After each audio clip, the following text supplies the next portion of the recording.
Hey everyone, and welcome to another movie about Bitcoin news. The daily time frame shows that Bitcoin is still stabilizing between these two lines, which act as support and resistance. The daily chart doesn't show much of a change, right? On the shorter time spans, though, things are going really well. It went really well with the microstructure we've been talking about in the movies over the last few days. There was still support. We'll talk about that in a moment. But first, for those who are new to the program, the idea is that we might already be in the fifth wave. The goal is to land between 85,000 and 90,000. That is, can always go on longer. Yes, but that's what I think this fifth wave is about based on the information I have now. We'll see how everything fits together.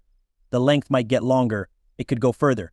But right now that's just a kind of guideline goal.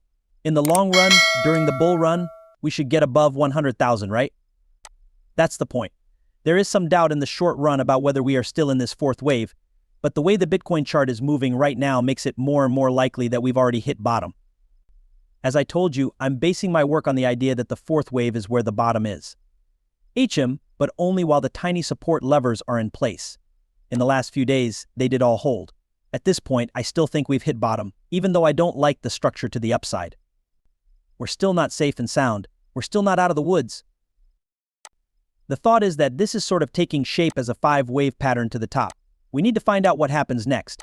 This should take us at least to 76,000 if it stretches out as planned. Then we'll have to see how long it is.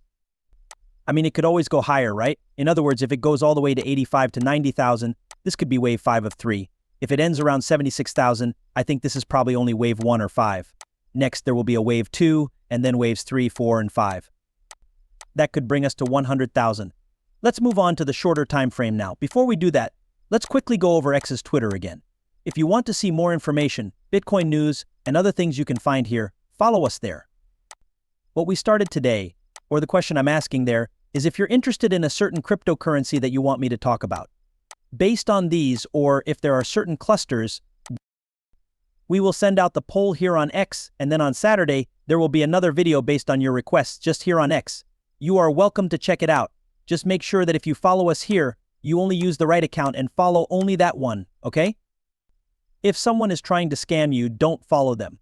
Let's go back to the shorter time frame count. In this picture, you can see the microstructure, and the wave count in yellow shows the count I'm following at the micro level, which means we may have already hit bottom in wave 4.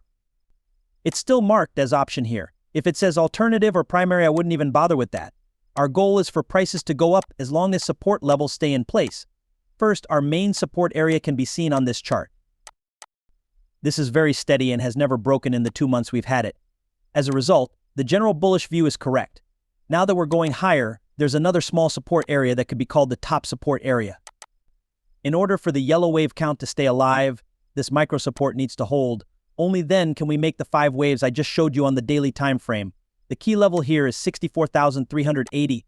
I'm focused on higher as long as that level stays the same. But we're already one step ahead of that, because the idea is that wave 4 of this 5-wave move might have already hit bottom.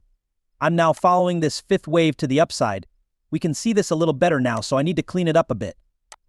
Right now I'm following this 5th wave up. As long as we stay above 67,200, I'll keep an eye on this 5th wave.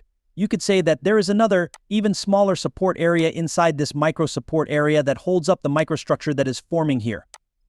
In my earlier film today, I told you that these 5 waves I've been waiting for had finally arrived. I did have another place to get help here. It was used to turn the price around. That is no longer on the chart. We no longer need that. But in the last movie I showed you all the levels. I've taken them off the chart now that it looks like these 5 waves have formed the top where they needed to. I also told you that this 50% retracement would be our warning support if we broke below it. It's 69,430.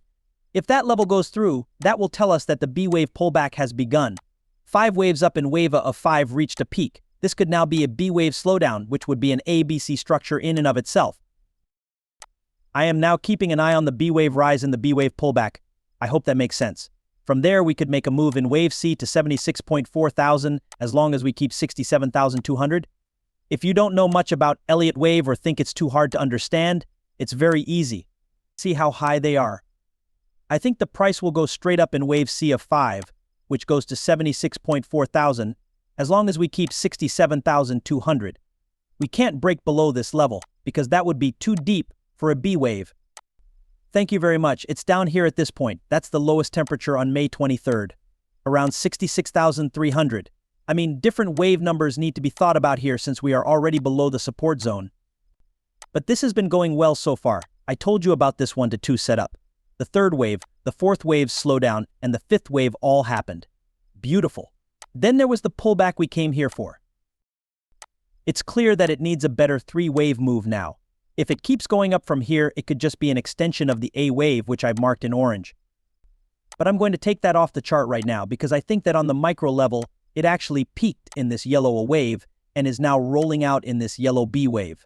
There's only one way this could happen. The price has to break above that, the midday high at 70,620.